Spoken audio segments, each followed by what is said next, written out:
When writers come to me and ask about how can I be more successful? How can I get more of what I want?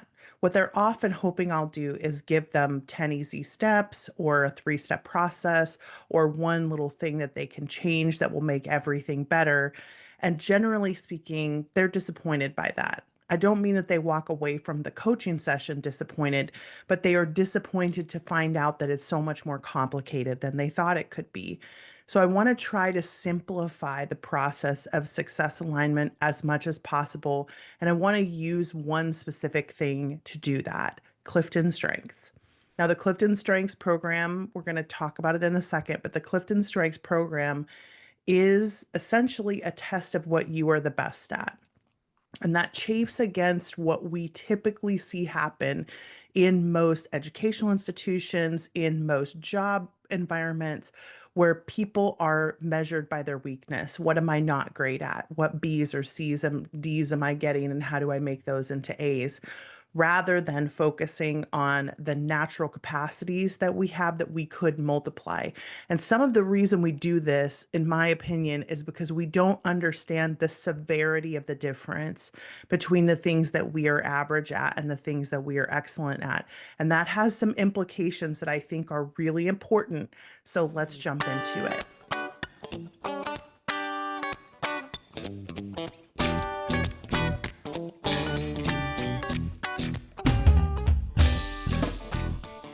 One of the phrases I hate the most is, if I can do it, anyone can do it. And I have a whole segment in my initial workshop that I usually give for people when I'm introducing them to the concept of strengths alignment. I have a whole section where we question the premise of that piece of advice. And the reason it frustrates me is not because I think people shouldn't offer it. I'm fine with whatever people want to say. It's because when we hear it, so if I'm sitting in the audience and I hear someone say that, I hear some very specific things that are not true about how life works. And they're based on assumptions that the speaker is making without knowing sort of the big picture, objective truth about what is true about humanity. And one of those major assumptions is that anyone can reach high levels of proficiency in anything. If I just apply myself hard enough, if I just work hard enough, if I just put in the hours, I'm going to get better faster. I'm going to get to these exponential success capacities because I see someone else doing it, right? Like I watch someone else. I see how many hours they spend doing this thing. I see how hard they work, and then they get these results. And therefore, I think that I should be able to do it. Typically, that's not what happens. Typically, it's the speaker thinking, if you just do this because I did it, you will also be able to have what I have. And I think the issue with listening to people who say that is if you happen to be in the 30% of people in a median range, right? Like the 30% of people who are similar enough in wiring to the person who is speaking, then you're likely to be able to do an approximation of what they did and get an approximation of their results, accepting for luck and timing as always. But if you happen to be in the 60% of people who are not wired close enough to that person, that they have access to these pockets of natural ability that that person has, then you're not going to be able to get their results. And it's not to say you couldn't still get better or you couldn't still improve at all. It's to say what you're aiming at is this better, faster result that this person is getting because you're looking at them and you're trying to orient yourself towards how to get what they have. I just was watching an episode of a podcast with where a friend of mine was on the podcast, and someone asked her, like, how do you do everything? And she said, well, I'm a top five achiever in the Clifton Strengths, if you know what the Clifton Strengths is. And immediately the host said, oh, I wish I had achiever. And I wanted to pause and sort of tell that host, like, you don't need achiever to be successful. Achiever is not the be all and end all. People who have achiever don't necessarily always have success. We look at that. We look at a high number of people who have achiever who are also successful, and we think, oh, achiever must be the differentiator. But no, the capacity to align yourself and make the right decisions and then also get luck and timing is what makes it possible for people to do what they do. anyone can have success, yes, but not everyone can have success in the same way.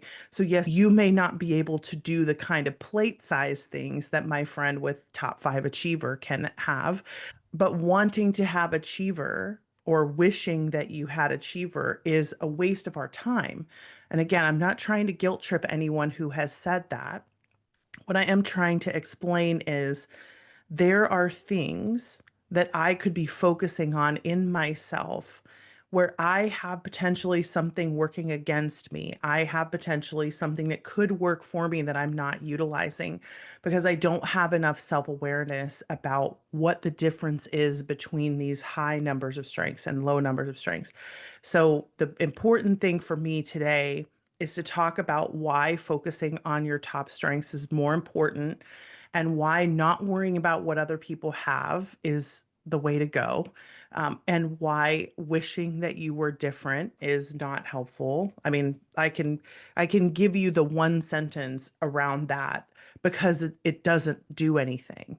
Like wishing that you were someone else, I think there's this misnomer that, well, if I just want it bad enough, and again, let's get back to questioning the premise of if I can do it, anyone can do it. If I just want it bad enough is another one I dislike for the same reasons.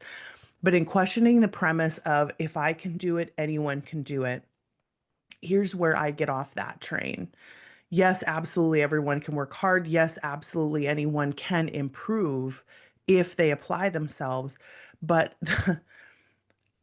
when people don't understand the background of what positive psychology has done and the research that positive psychology has done in the areas of success and motivation, I think a lot of people are like, well, you need a lot of drive, you need a lot of focus, you need a lot of these things. And I'm like, I mean, yeah, those things can help, but it isn't the be all and end all. The be all and end all is understanding the materials that you are working with, the natural materials you are working with, and knowing how to get them to function for you because they could be functioning in a way that is aggressively unhelpful for you, but you're not doing the work to align yourself. So let me explain by QTPing this sentence.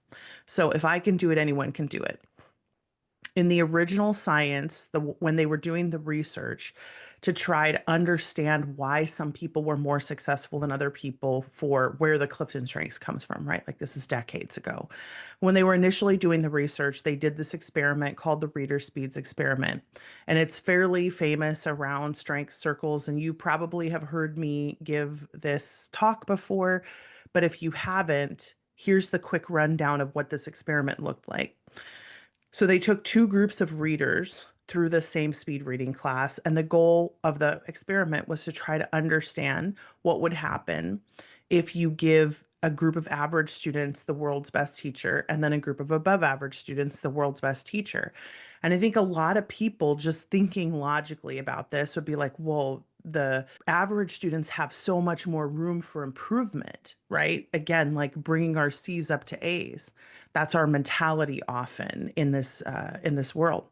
Those people have so much room for improvement. So clearly they're going to get better faster than the people who are naturally talented because they're already excellent. So we don't need to worry about that. Like I need to focus on the stuff I'm not good at yet, right? So they took both of these groups. Average people started off at 90 words a minute. The above average people started off at 350 words a minute. So it was well outside the average range. Neither group had any speed reading training in the past. They took both groups through the same class. The goal, again, was to see what would happen. And I think a lot of people were surprised by what happened. And certainly when I give this talk, people are surprised by this, that the average students did improve. They went from 90 words a minute to 150, and that was a significant improvement.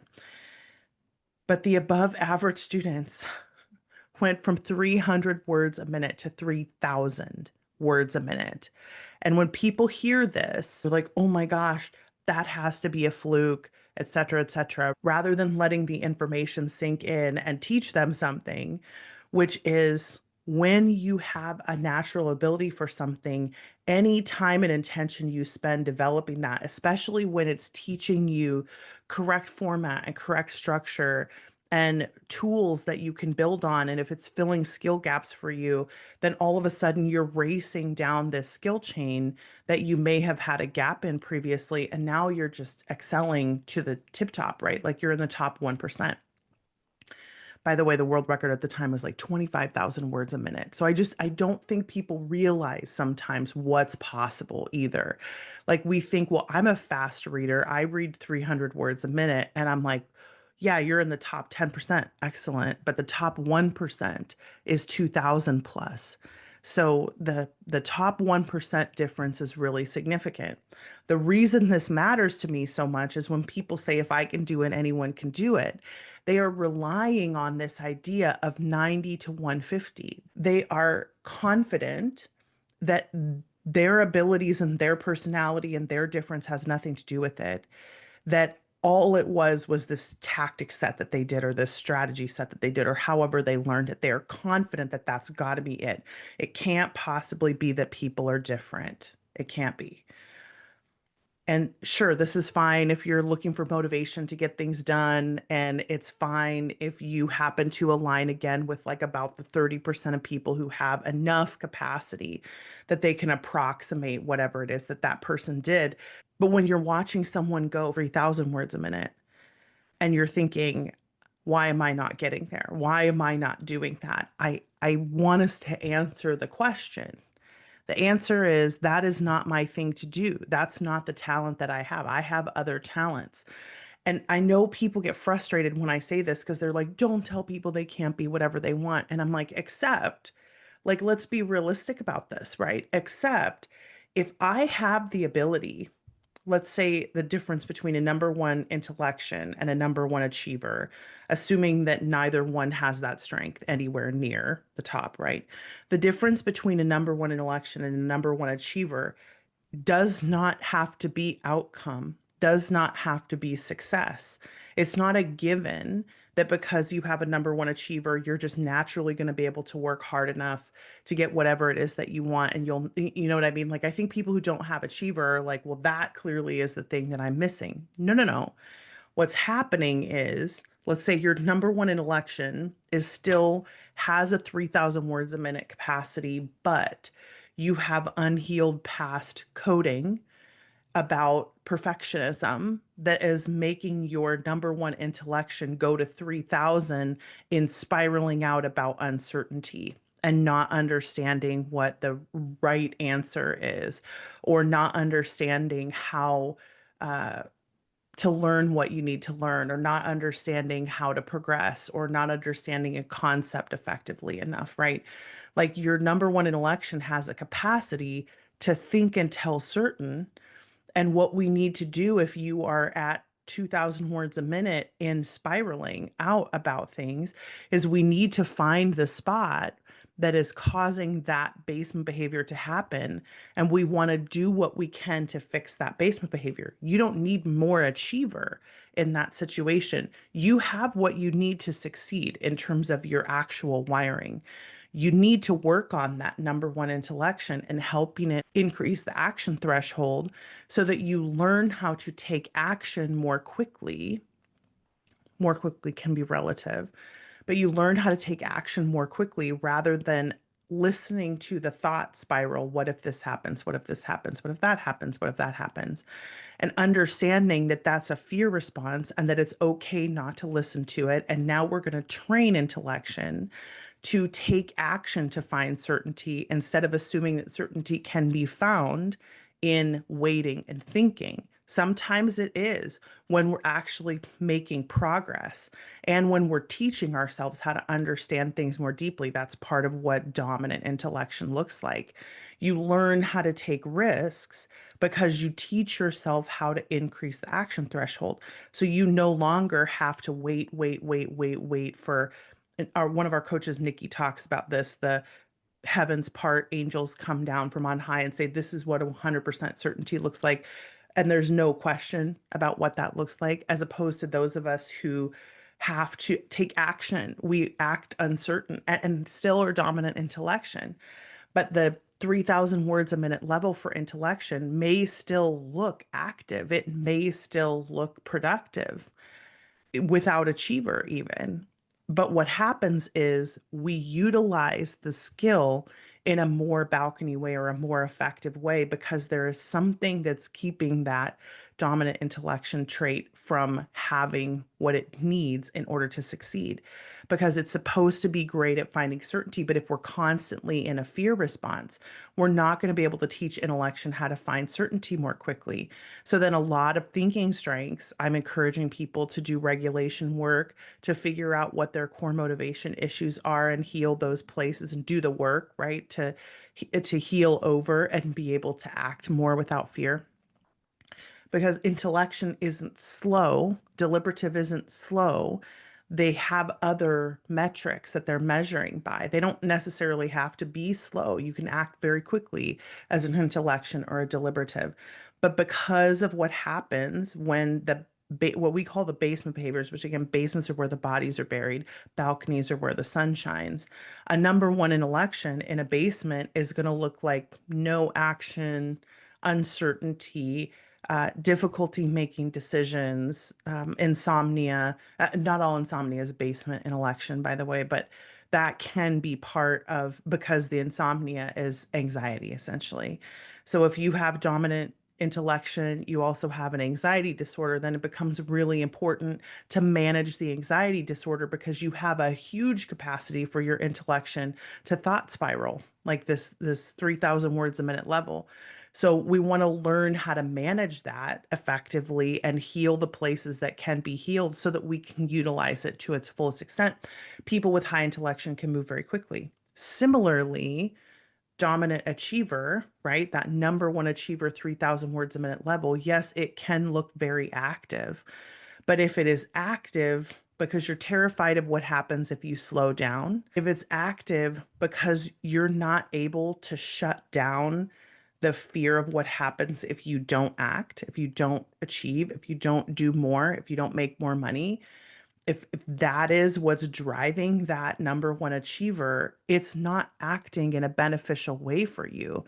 Even if it is making money, even if it is having success, because that's not sustainable. When you're doing something because of fear, it's not sustainable.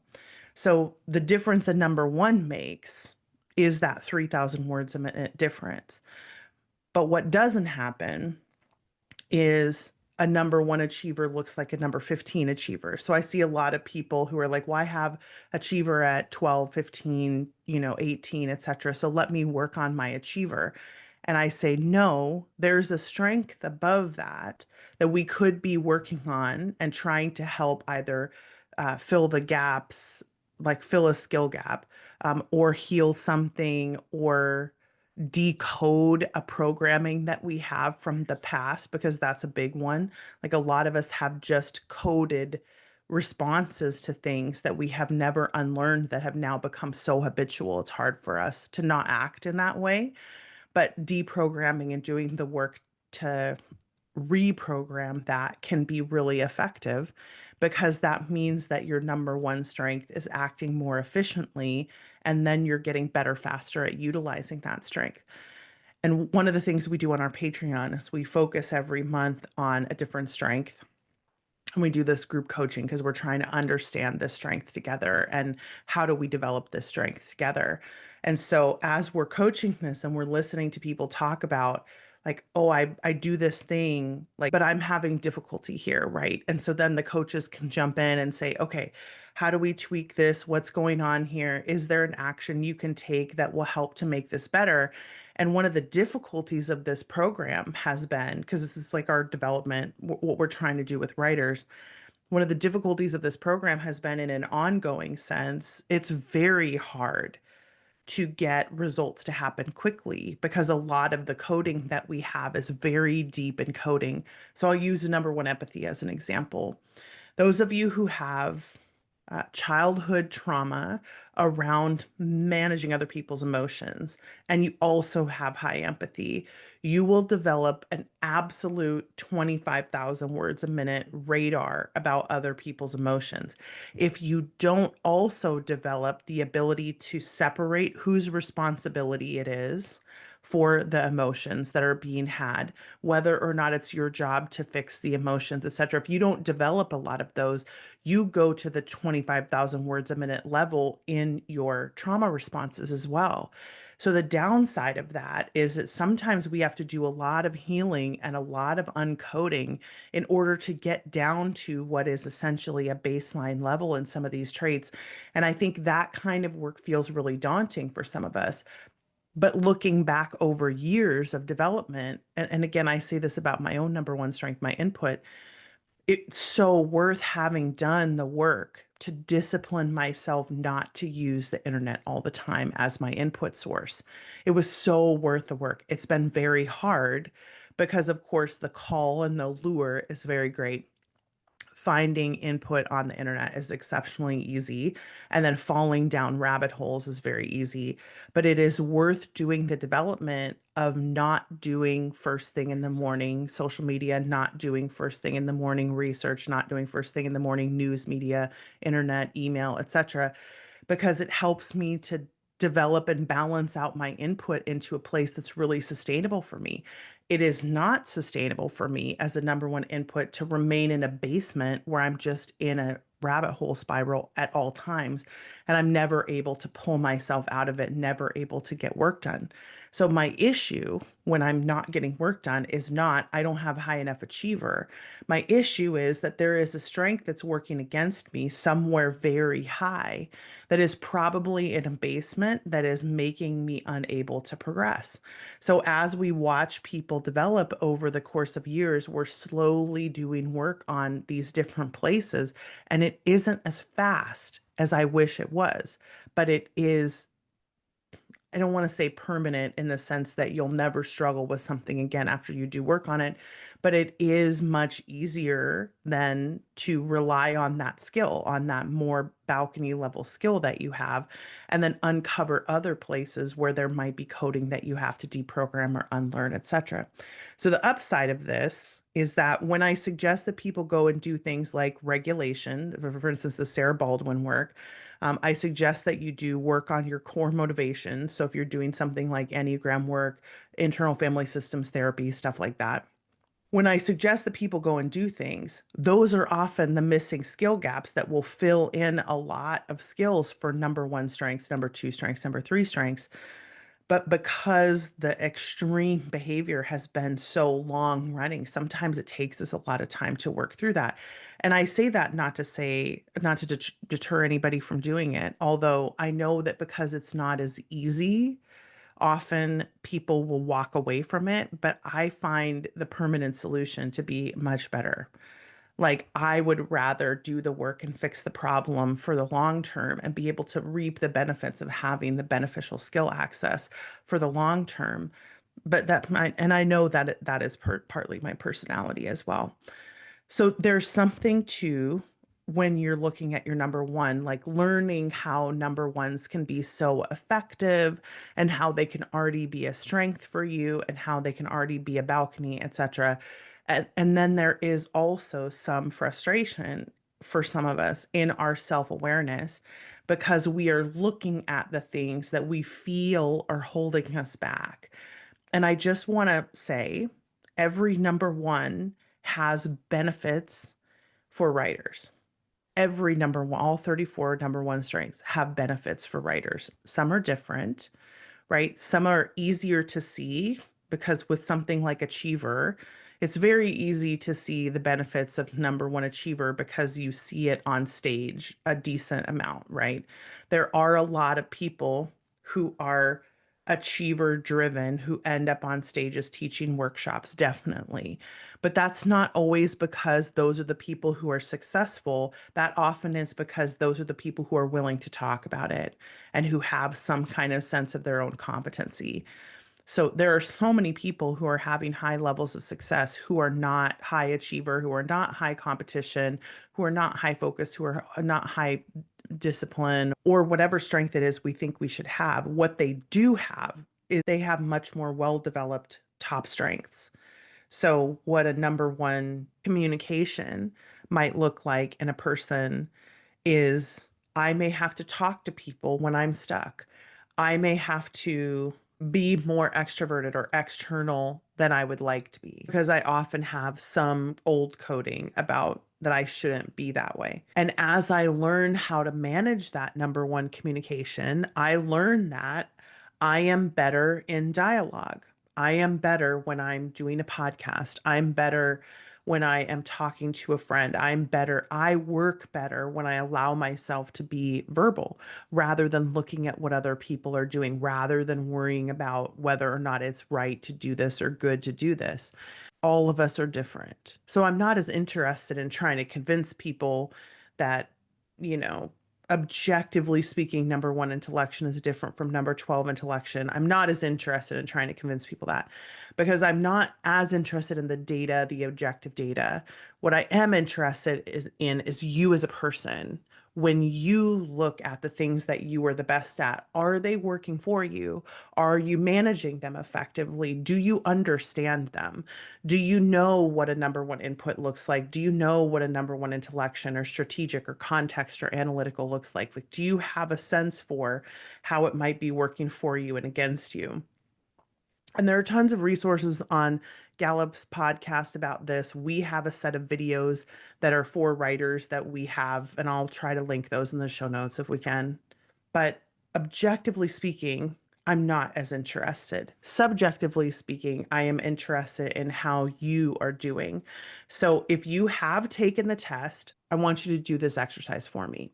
Go to your top five report, the individualized top five. And I want you to read out loud every one of those sentences and underline the ones that are you. And then once you've underlined those sentences, don't worry about the ones that aren't you. Literally, it's not important. Only pick out the ones that absolutely are you.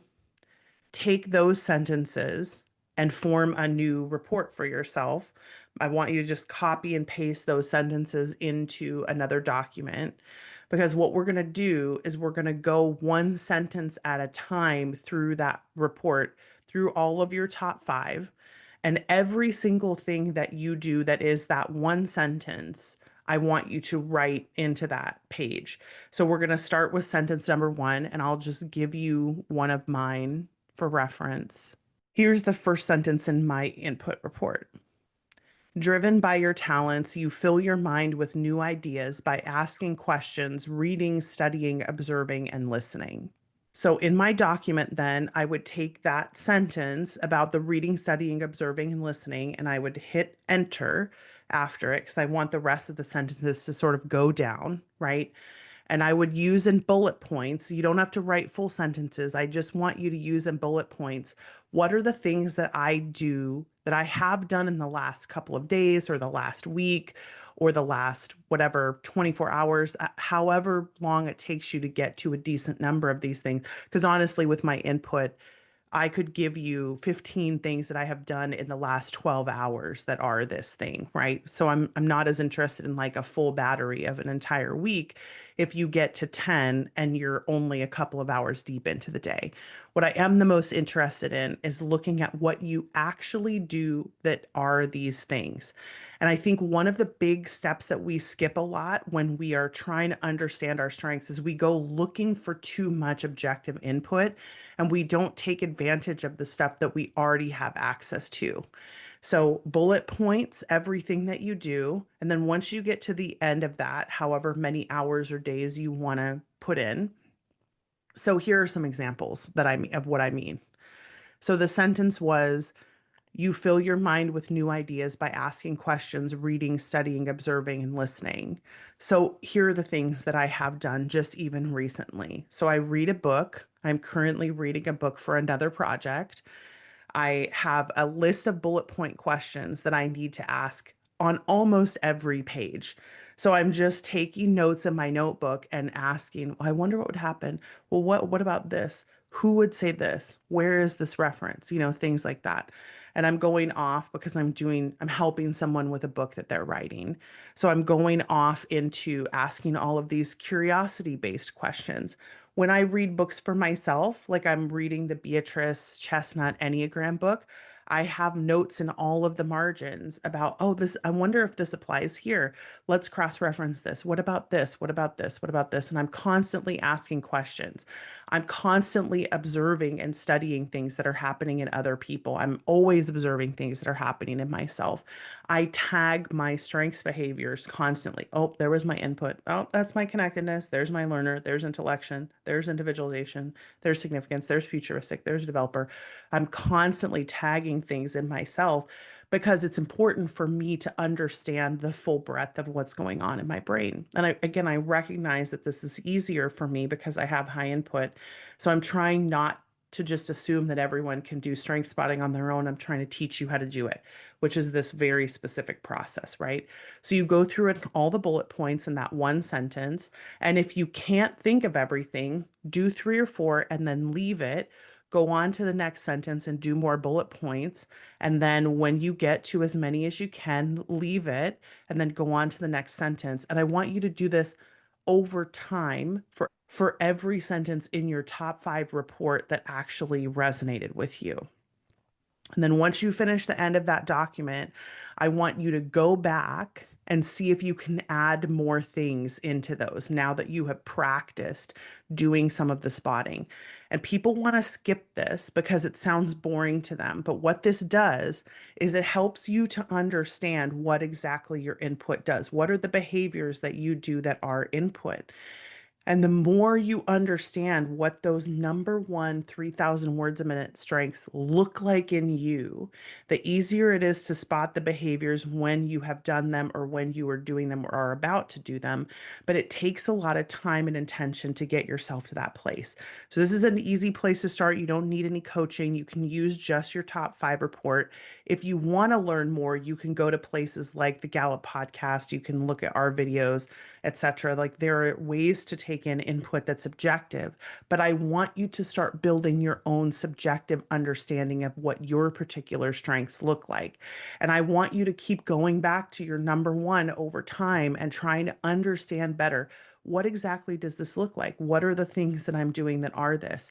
Because the more understanding I have, the more control I have. And the more control I have, the more likely I am to be able to press myself into a balcony.